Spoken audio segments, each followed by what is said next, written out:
스리 라마나 라마르시 깨달은 큰 스승에게 제자가 질문을 했어요. 깨달은 사람은 모든 것을 완전 평등하게 대한다는 말씀이십니까? 하고 물어봤어요. 그랬더니 깨달은 사람은 우는 사람과 같이 함께 울고 웃는 사람과 함께 웃으며 노래 부르며 노는 사람과는 함께 노래 부르고는 운다. 그러니 그가 무슨 잘못이 있겠는가? 잘못을 할 수 있겠는가? 그는 마치 티 한 점 없는 맑은 거울과도 같은 사람이다. 맑은 거울은 그 비치는 것을 그대로 반사하지만 거울 자체는 비치는 대상에 대해서 그것에 의해서 더럽혀지지 않는 것처럼 깨달은 사람은 자신의 행위에 의해서 전혀 영향을 받지 않는다. 그러셨어요.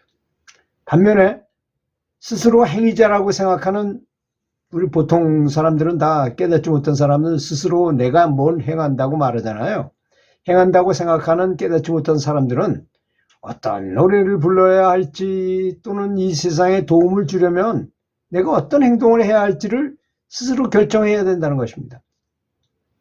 그리고 어떤 행동이 경전의 가르침에 부합되는 유익한 행동인지도 경전을 보고 스스로 결정해야 된다는 것입니다.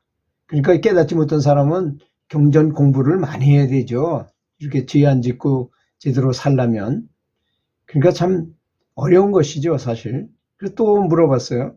그럼 경전에는 해탈에 대한 가르침이 들어있지 않습니까? 하고 질문을 했어요. 그랬더니 마르시께서 말씀하시기를 그 해탈 이런 것은 진정한 자아, 나의 그 본성, 불성 이런 것인데 살아있는 동안에 해탈이니 죽는 순간에 해탈하는 것이니 하는 말들은 모두 깨닫지 못한 무지한 사람들을 위해 만들어낸 말이다. 그런 것뿐이다. 깨달은 사람에게는 그런저런 생각이 없고 그저 자유나 구속이니 하는 그런 의식이 자체가 없다는 것입니다. 구속이나 해탈이라는 말도 해탈하는 방법에 대해 설명하는 말들도 깨닫지 못한 사람들의 무지를 없애기 위해서 일시적으로 만들어낸 방편에 불과한 것이다 이겁니다. 그러니까 깨닫는 사람한테는 오직 자유뿐입니다. 자유, 행복, 평화, 자유 이런 것만 있다는 것이죠. 깨달은 사람은 오직 참자만을 바라보며 그의 눈에는 모든 것이 참자, 신으로 보인다는 것입니다. 그래서 부처 눈에는 부처만 보인다고 하는 말인 것이죠. 예컨대 그대는 거울과 거울에 비친 상을 동시에 봅니다. 그들은 거울이 실제이며 거울에 비친 상은 단순히 반영일 뿐이라는 사실은 알고 있지 않습니까? 그랬더니 또 제자가 질문했어요. 깨달은 사람인지 아닌지 판단하는 기준은 무엇입니까? 어떤 사람은 미친 사람처럼 행동하기도 한다던데요? 하고 질문했어요. 깨달은 사람의 마음은 깨달은 사람만이 알 수가 있다. 2만 명이 모여 있어도 한순간에 깨달은 사람을 딱 찍어낼 수 있을 정도로 알 수 있다. 그러므로 깨달은 사람을 위해서는 자신이 깨달은 사람이 되어야 한다고 그랬어요. 말이나 행동 또는 겉모습 등을 보고 깨달은 사람인지 아닌지 판단할 수는 없다. 이렇게 말씀하셨어요. 이런 말을 들어보면 일단 깨닫지 않으면 어떤 걸 해도 다 틀린 것이다. 이런 선사들의 말씀하시는 것이 맞는 말인 것 같습니다.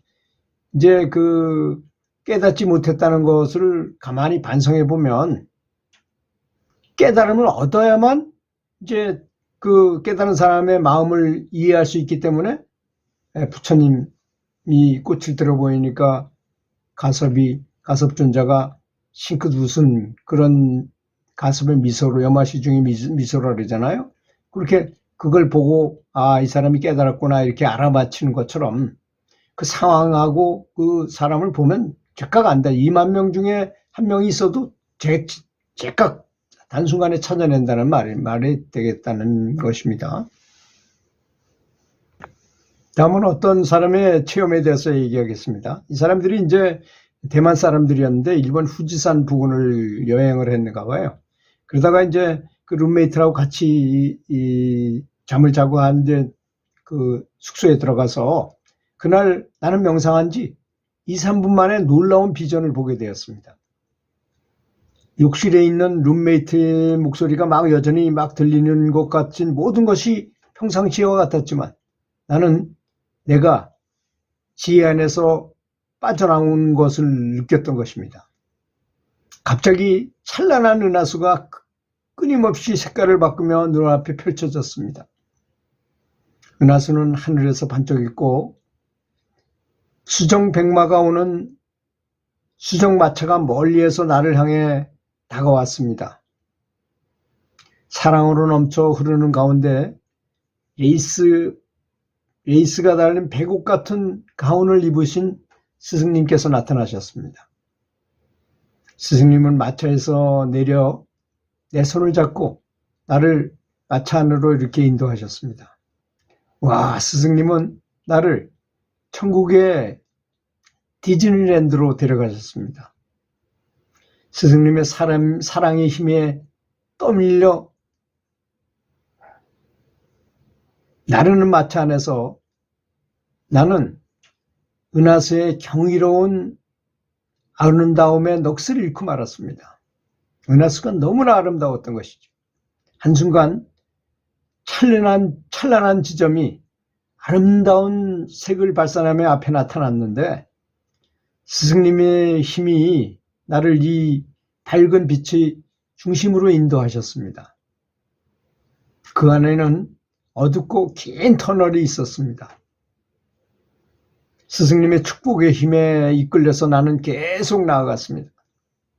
두렵지는 않았지만 이것이 스승님이 전에 언급하셨던 그 터널인지는 참 궁금했습니다. 나중에 우리는 이제 수정으로 만든 수정궁에 도착했고 이 반투명의 궁전에서 나는 스승님이 높은 곳에 앉아 계신 것을 보게 되었습니다. 안으로 들어서자 나는 감격에 겨웠습니다. 오, 신이시여, 당신의 성스러운 발밑에 영원히 머물고 싶습니다. 나는 스승님의 사랑에 완전히 압도되었습니다. 그렇게 명생 삼매에 들었다가 깨어나 시계를 봤더니 불과 15분밖에 지나지 않았다는 것. 그럴 때 이런 체험을 했다는 것입니다. 들어주셔서 감사합니다.